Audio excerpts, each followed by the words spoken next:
La littérature africaine est à la croisée des chemins. Après la génération des Kamara Lai, Léopold Sédar Senghor, Mongo Betty, Wole Soyinka, Chinua Achebe, les nouveaux auteurs africains qui éprouvent de plus en plus de difficultés à écouler leurs œuvres entendent changer la donne. Même si certains éditeurs et auteurs s'accusent mutuellement d'être responsables du déclin de la littérature africaine, quelques efforts sont tout de même observés dans la relance et la promotion du livre africain.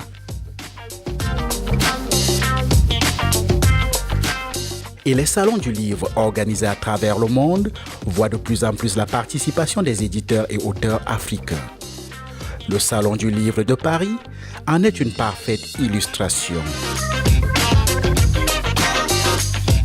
Avec la Côte d'Ivoire, la Guinée, le Congo et son impressionnant stand, le continent africain a montré qu'il avait sa place dans les œuvres et créations littéraires du monde. Je veux dire que nos attentes n'ont pas changé en fait depuis le début, parce que le but de cet espace était de rassembler et fédérer le maximum d'auteurs africains, qu'ils soient du bassin du Congo-Brazzaville, de la RDC, du Burundi ou de l'Afrique au sens le plus large, qu'ils trouvent ici un espace dans lequel ils puissent s'exprimer, rencontrer leurs pairs, échanger avec les éditeurs, échanger avec les lecteurs aussi. Et donc je pense que nos attentes sont réalisées de ce point de vue-là.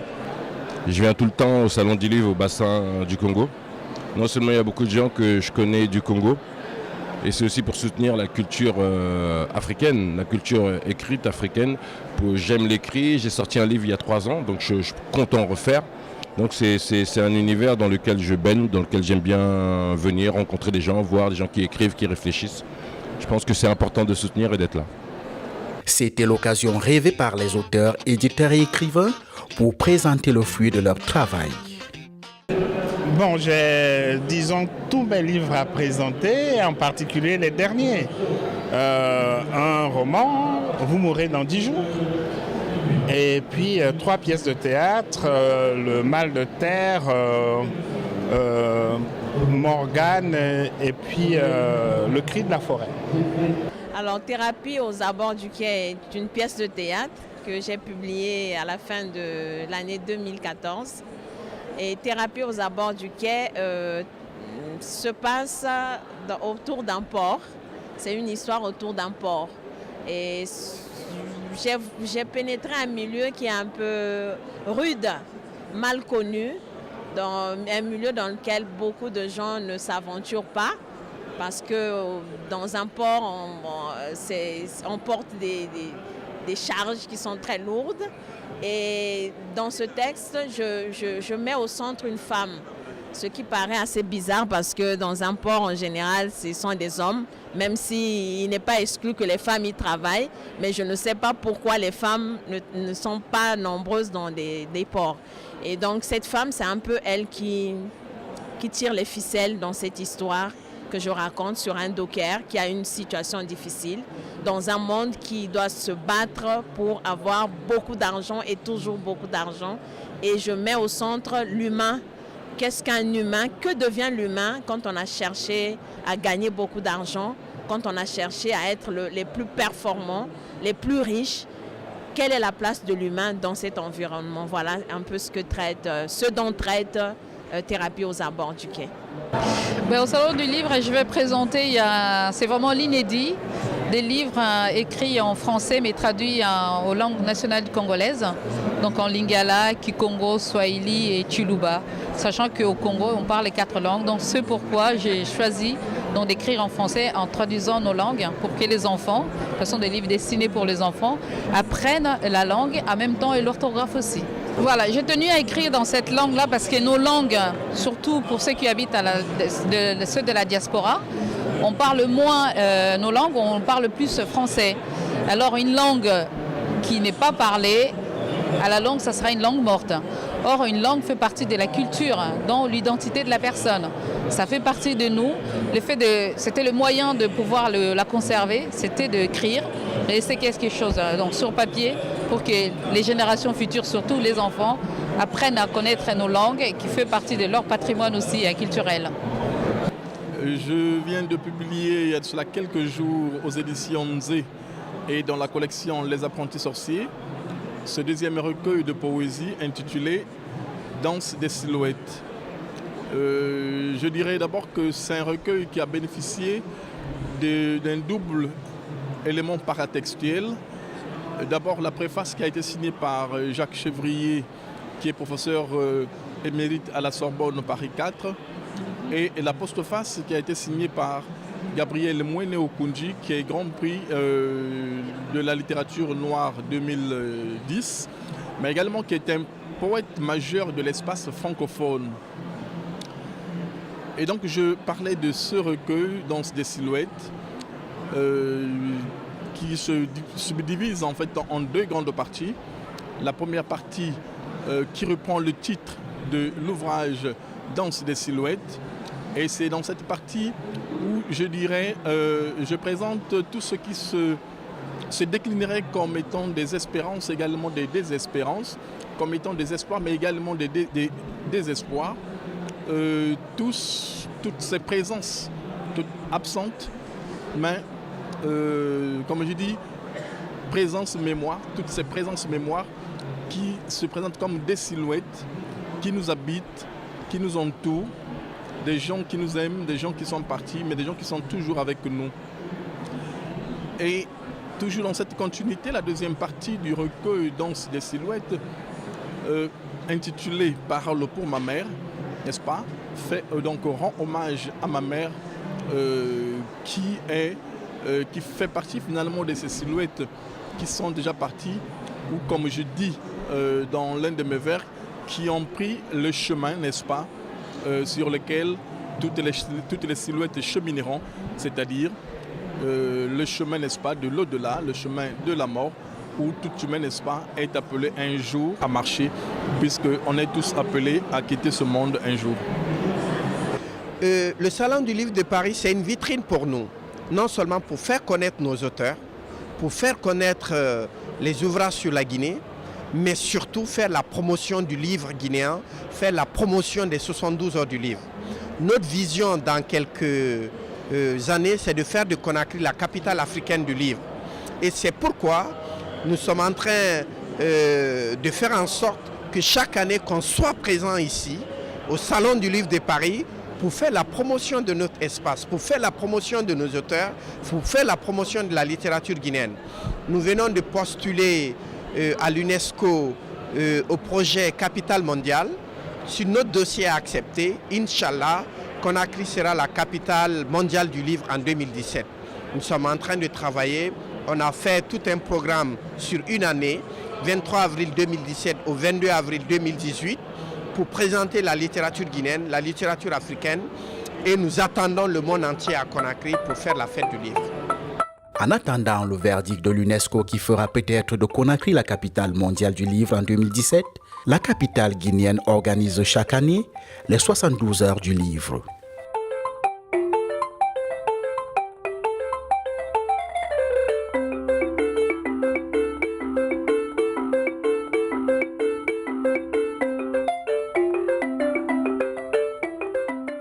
Et malgré la présence du virus Ebola, les amoureux de la littérature africaine et mondiale se sont déplacés en masse pour prendre part à l'édition 2015.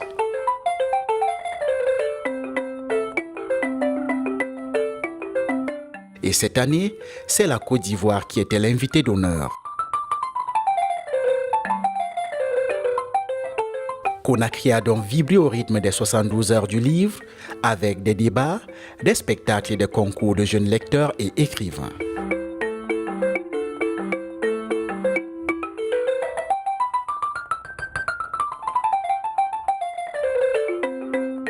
À l'occasion des 72 heures du livre de Conakry, la jeunesse guinéenne a montré son engouement pour le livre et la lecture.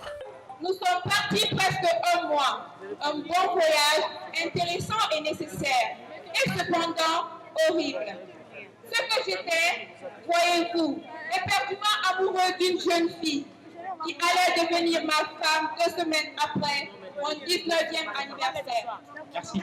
Je pense que la littérature africaine, en réalité, la littérature africaine est vraiment en retard parce que je pense qu'il y a des écrivains mais qui n'essayent pas d'avancer l'Afrique.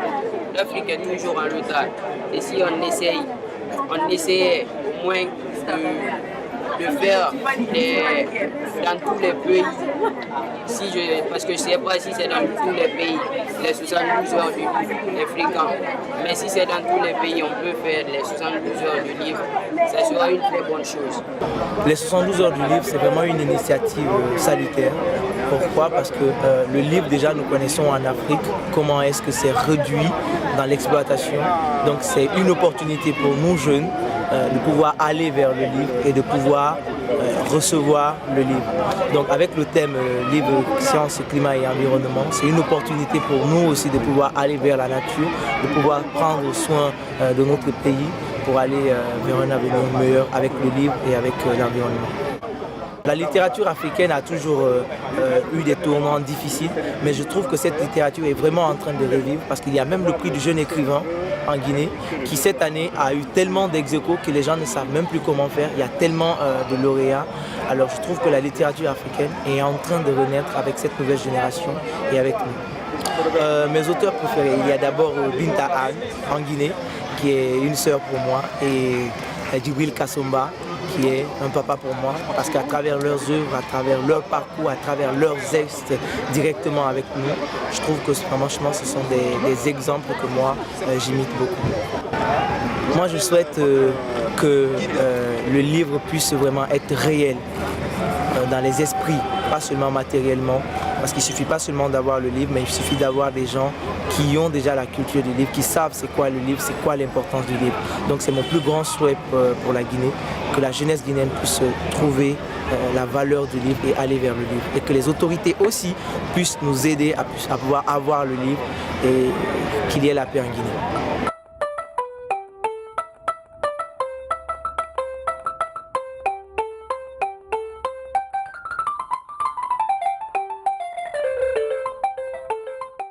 Dans la capitale guinéenne en pleine mutation, les auteurs sont venus nombreux pour présenter leurs œuvres et faire également la promotion de la biographie, ce genre littéraire encore peu connu en Afrique. Je suis à Conakry aux 72 heures du livre pour présenter mes ouvrages. Un échantillon de mon travail littéraire, alors il y a et musical. Il y a un CD, Bongo, de la musique camerounaise. Il y a un livret d'activités et de jeux pour enfants.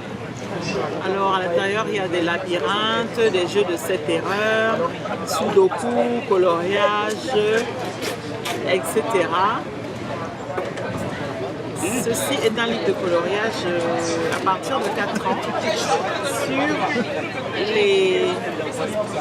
l'écriture philosophique à Dinkra du peuple Akan qu'on trouve au Ghana et en Côte d'Ivoire. Ici c'est un petit roman, un livre de lecture sur l'enfance du célèbre footballeur Samuel Eto'o. Ça c'est un roman écrit par Zès Obali, illustré par moi-même. Sur une petite fille qui tombe malade en Belgique et qui demande à la fée des océans de la guérir de sa maladie. Et un petit garçon qui est à 8000 km de là, au Cameroun, trouve le message qu'elle a jeté à la mer dans une bouteille. Et maintenant, dans le livre, on découvre comment il va faire pour lui apporter la guérison à distance. C'est une belle histoire pour les enfants. Moi, personnellement, je ne travaille pas sur les genres traditionnels d'Afrique. Je ne travaille ni sur le roman, ni sur la poésie, ni sur le théâtre. Je travaille sur la biographie, qui est un genre encore ignoré en Afrique. Je pense pour un certain nombre de raisons, dont notamment le fait que les Africains ne lisent pas beaucoup de biographies. J'ai écrit en 1998 une biographie sur le premier cardinal catholique de l'église de Côte d'Ivoire, Monseigneur Bernard Yago. Et À partir de 1999, je me suis consacré à Félix Houphouët-Boigny, qui était mort en 93, qui est mort en 93, et qui semblait, un peu comme partout en Afrique, semblait destiné à l'oubli. Je trouvais que ce n'était pas normal.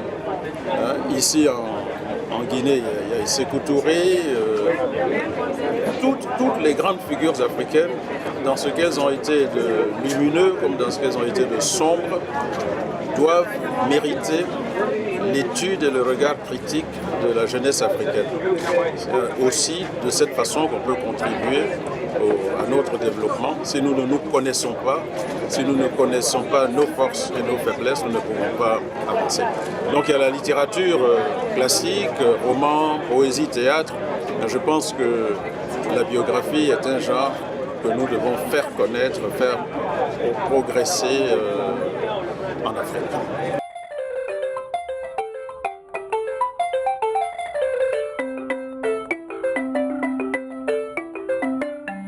Le livre est également un important outil de sensibilisation pour la protection de l'environnement. Il faut rappeler à vos téléspectateurs que la thématique était cette année l'environnement, l'écologie et la catastrophe écologique que nous vivons, et que la Guinée joue un rôle de premier plan dans ce qui va être la conférence de Paris, qui peut-être, on l'a tous compris au vu des intervenants, qui sera peut-être la dernière conférence, la conférence, je veux dire, de la dernière chance. On le sait très peu, mais dans cette catastrophe écologique mondiale qui se prépare et qui est l'affaire de l'homme aujourd'hui, Aimé Césaire, quand il a écrit le cahier d'un retour au pays natal, a truffé son texte de mots qui nous rappellent la nature, qui nous rappellent l'environnement. Et en ce sens, on a pu dire qu'il était le premier écologiste. En tout cas, ce texte, le cahier d'un retour au premier natal, et c'est un des aspects de son interprétation aujourd'hui par les auteurs, montre bien qu'il a été le premier écologiste et un visionnaire, celui qui, il y a 50 ans, décrivait très précisément dans ce texte ce qui se déroule aujourd'hui, c'est-à-dire la fin d'une époque due à l'industrialisation massive que connaît la planète et qui est en train, si nous ne faisons rien, en train de l'amener à sa perte. Et c'est ce que précisément il décrivait dans l'un des aspects du cahier d'un retour au pays natal, qui est un texte qui est mondialement connu et que tous les jeunes lycéens et étudiants guinéens connaissaient parfaitement, puisque nous avons eu une autre conférence après la conférence et ils m'ont montré que dans leur discussion, ils étaient truffés de références du nègre fondamental, comme on l'appelle.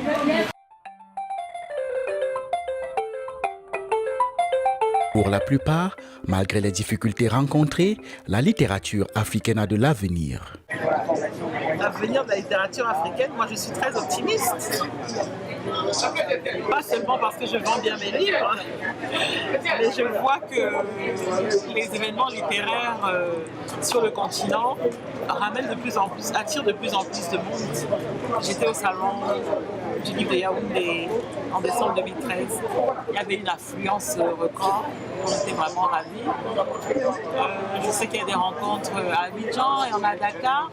Je suis optimiste et je pense que de plus en plus, avec une bonne promo, il faut aussi que l'information arrive au public quand même. Voilà, avec une bonne promo, je pense que de mieux en mieux, nous allons atteindre notre lectorat, nous allons trouver notre lectorat. Les États africains sont englués dans de nombreuses difficultés. La littérature n'apparaît pas dans l'environnement africain comme une priorité. Ça, c'est vrai.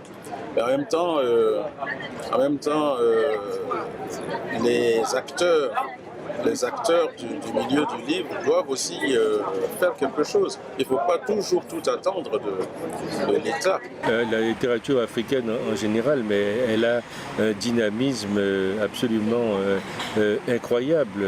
Il y avait là une multitude d'auteurs. D'ailleurs, je vais vous le dire très clairement. Le directeur général de l'Harmattan Guinée a une ambition qui a été reprise d'ailleurs par tous les experts et tous les invités qui étaient là, c'était de faire de Conakry la capitale du livre de demain. Mais c'est parce qu'il a lui aussi une vision sur cette affaire. Je ne sais pas si vous avez vu dans le nombre de débats qui ont animé cette conférence, tant à ce salon du livre, tant à l'extérieur qu'à l'intérieur. Et il y avait toutes sortes de gens. Il y avait des auteurs confirmés, il y avait des jeunes auteurs qui sont venus, qui sont eux aussi porteurs d'un message. Vous savez, je pars d'ici avec l'impression que le livre est quelque chose de très important pour la société africaine en général, parce qu'on veut véritablement avoir en main les choses, tenir les mots, jouer avec les mots. Nous sommes dans une société orale qui aime jouer avec ces mots, et la foultitude de livres que nous avons pu voir montre bien qu'il y a un grand désir de tous de promouvoir le livre. Un seul regret, c'est qu'il va falloir que peut-être le gouvernement, les responsables aident à faire de ce livre quelque chose d'accessible à tous. Il y a ce grand désir, chez les jeunes en particulier, que le livre soit accessible, soit beaucoup moins cher qu'il ne l'est aujourd'hui. Et si on veut bâtir une société nouvelle, une société qui avance, une société qui réfléchit, il faut aussi aller dans cette voie. Je pense que la littérature en Afrique est florissante. Il y a eu de nombreuses générations célèbres. Nous avons connu Senghor, Cheikh Hamidou Kane, Mongo Betty, Camara Laye ici en Guinée. Mais après ces générations, il y a eu ici en Guinée Tierno Monelembo est quelqu'un qu'on ne peut pas ne pas citer. Ce n'est pas l'époque de Camara Laye déjà. Djibril Tafsir Niane, ce n'est pas l'époque de Tierno Monelembo. Et je suis sûr qu'après Tierno, il y a beaucoup de jeunes qui ne sont pas encore connus, mais qui le seront. Si je vois le cas de la Côte d'Ivoire, nous avons eu Bernard Dadier, Amadou Kourouma, mais nous avons de jeunes auteurs. Le ministre de la Culture de chez nous, Bandama Maurice, était un romancier. Il y a beaucoup de jeunes écrivains qui sont apparus, qui sont d'ailleurs présents ici. Donc, de nombreux. Moi-même, je suis enseignant et j'ai été agréablement surpris d'effectuer ce voyage avec un ou deux de mes anciens étudiants qui ne m'avaient pas du tout paru être de futurs écrivains. Et on se retrouve là, c'est très agréable.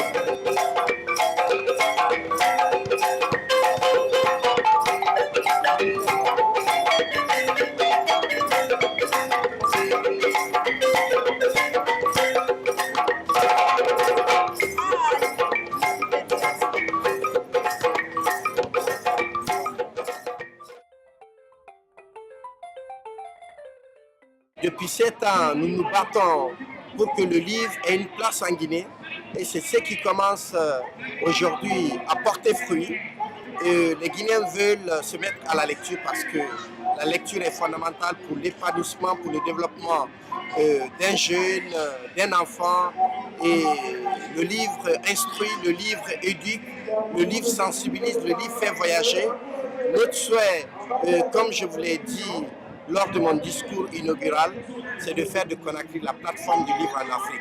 Et c'est ce que la population est en train de démontrer. Ouagadougou est la capitale africaine du cinéma, Bamako la capitale africaine de la photo, Abidjan la capitale africaine de la musique, Dakar la capitale africaine de la mode, Conakry souhaite devenir la capitale africaine vraiment du livre. C'est ce qu'on est en train de faire. Nous allons faire en sorte qu'il y ait des points de lecture un peu partout à Conakry, des bibliothèques, des centres de lecture, des médiathèques, pour que les autres capitales du monde puissent prendre l'exemple sur Conakry. Conakry a postulé pour être capitale mondiale du livre pour 2017. Toute la Guinée est mobilisée, tout Conakry est mobilisé, et l'équipe des 72 heures du livre se battra pour qu'enfin on obtienne cette élection de l'UNESCO, qui est l'agence des Nations Unies pour la culture, la science et l'éducation.